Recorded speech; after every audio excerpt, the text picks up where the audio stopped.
dense water sinks. Construction complete. Without its extra burden of salt, Building. the Atlantic currents would proceed up to the Arctic, warming the North Pole, but cooling Europe by about 15 degrees. Building.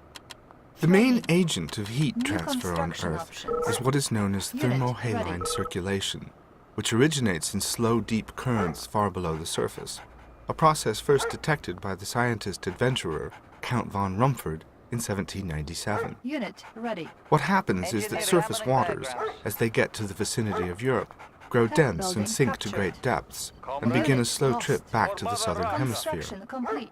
When they reach Antarctica, Unit lost. they're caught up in the Unit Antarctic ready. circumpolar current, Building. where they are driven onward into the Construction Pacific. options. The process is very slow. It can take 1,500 years for water to travel from the North Atlantic to the mid-Pacific, but the volumes of heat and water they move are very considerable, and the influence on the climate is enormous. Thermohaline circulation not only moves heat around, but also helps to stir up nutrients as the currents rise and fall, making greater volumes of the ocean habitable for fish and other marine creatures. New construction Unfortunately, it options. appears the circulation may also be very sensitive to change. According to computer simulations, even a modest dilution of the ocean's salt content, Training. from increased melting of the Greenland ice sheet, for instance, could disrupt the cycle disastrously. The seas do one other great favor for us. They soak up complete. tremendous volumes of carbon and Building. provide a means for it to be safely locked away. Unit ready. One of the oddities of our solar system is that the sun burns about 25% more brightly now than when the solar system was young. This should have resulted in a much warmer Earth. Unit ready. So what keeps the world stable and cool? Life does. Location. Trillions upon trillions of tiny marine organisms that most of us have never heard of, foraminiferans and coccoliths and calcareous algae, capture atmospheric carbon in the form of carbon dioxide when it falls as rain and use it in combination with other things to make their tiny shells. Order received. By locking the carbon up in their shells, they keep it from being re-evaporated into the atmosphere, where it would build up dangerously as a greenhouse gas. Eventually, all the tiny foraminiferans and coccoliths and so on die and fall to the bottom of the sea, where they are compressed into limestone. It is remarkable when you behold an extraordinary natural feature like the White Cliffs of Dover in England to reflect that it is made up of nothing but tiny deceased marine organisms. Unfortunately, human beings have a careless predilection for disrupting this cycle by putting lots of extra carbon into the atmosphere, whether the foraminiferans are ready for it or not. You have only to look at the haze that hangs over our cities to see what a difference our contribution makes. We know from samples of very old ice that the natural level of carbon dioxide in the atmosphere is about 280 parts per million. Unit ready. Today it is over 360 parts per million, and by the end of the 21st century, it is forecast to rise to about 560 parts per million. So far, the Earth's oceans and forests, which also pack away a lot of carbon, have managed to save us from ourselves. But as Peter Cox of the British Meteorological Office puts it, there is a critical threshold where the natural biosphere stops buffering us from the effects of our emissions and actually starts to amplify them. Waiting orders. The fear is that there would be a runaway increase in the Earth's warming. Unable to adapt, many trees and other plants would die, releasing their stores of carbon and adding to the problem. Such cycles have occasionally happened in the distant past, even without a human contribution. Structure The garrison. good news is that it is almost certain that eventually the carbon cycle would reassert itself and return the Earth to a situation of stability and happiness. New construction The last time this happened took a mere 60,000 years. Unit ready. Ore miner Considering the under attack. age-old importance of the Unit seas to lost. us, it is striking how long it took the world to Unit take a scientific lost. interest in them. Until well into the Cancel. 19th century, most of what was known about the oceans was based on what washed ashore or came up in Unit fishing ready. nets. In the 1830s, the British naturalist Edward Forbes surveyed ocean beds throughout the Atlantic and Mediterranean and declared that there was no life at all in the seas below 2,000 feet. It seemed a reasonable assumption. There was no light at that depth, so no plant life.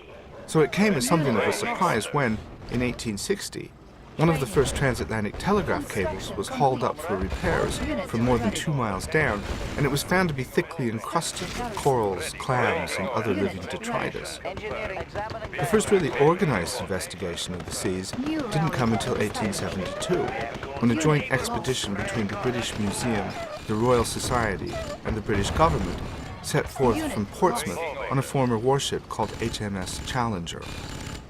For 3.5 years they sailed the world, sampling waters, netting fish, and hauling a dredge through sediments.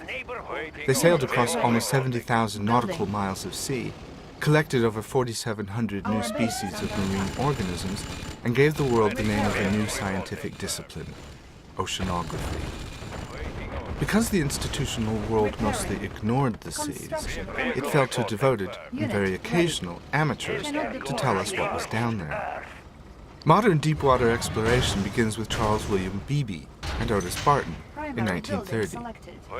Barton designed the first bathysphere, from the Greek word for deep. It was a tiny and necessarily robust chamber made of cast iron 1.5 inches thick and with 2 small portholes containing quartz blocks 3 inches thick. It held 2 men, but only if they were prepared to become extremely well acquainted. The sphere had no maneuverability. It simply hung on the end of a long cable. But the nameless little bathysphere did the job it was intended to do. On the first dive in June 1930 in the Bahamas, Barton and Beebe set a world record by descending to 600 feet. By 1934, they had pushed the record to 3,028 feet, where it would stay until after the war. The one thing their descents didn't produce was a great deal of worthwhile science. Although they encountered many creatures that had not been seen before, neither of the intrepid aquanauts was a trained oceanographer, and that meant they often weren't able to describe their findings in the kind of detail that real scientists craved. After their record-breaking descent of 1934, Beebe lost interest in diving, but Barton persevered. In 1948, he increased the depth record by 50% with a dive to 4,500 feet. He was about to be comprehensively eclipsed by a father and son team from Switzerland, Auguste and Jacques Picard, who were designing a new type of boat called a bathyscaphe, meaning deep boat. Christened Trieste, after the Italian city in which it was built, the new device maneuvered independently. In 1958, they did a deal with the U.S. Navy, and in January 1960, Jacques Picard and Lieutenant Don Walsh of the U.S. Navy sank slowly to the bottom of the ocean's deepest canyon, the Mariana Trench, some 250 miles off Guam, and discovered, not incidentally, by Harry Hess with his fathometer during the Second World War. It took just under 4 hours to fall 35,820 feet, or almost 7 miles. Although the pressure at that depth was nearly 17,000 pounds per square inch, they disturbed a bottom-dwelling flatfish just as they touched down. They had no facilities for taking photographs, so there is no visual record of the event. After just 20 minutes at the world's deepest point, they returned to the surface. It was the only occasion on which human beings have gone so deep. Unit ready. Ore miner under attack. Unit lost. Our base is under attack. Unit lost. Building. Unit lost. Unit ready. Vehicle reporting. Structure abandoned. Ore miner under attack. Unit lost. Our base is under attack. Unit ready. Unit lost. On hold. Unit promoted. Repairing. Unit lost. Countering enemy. Ore miner under attack. Unit lost. Unit promoted.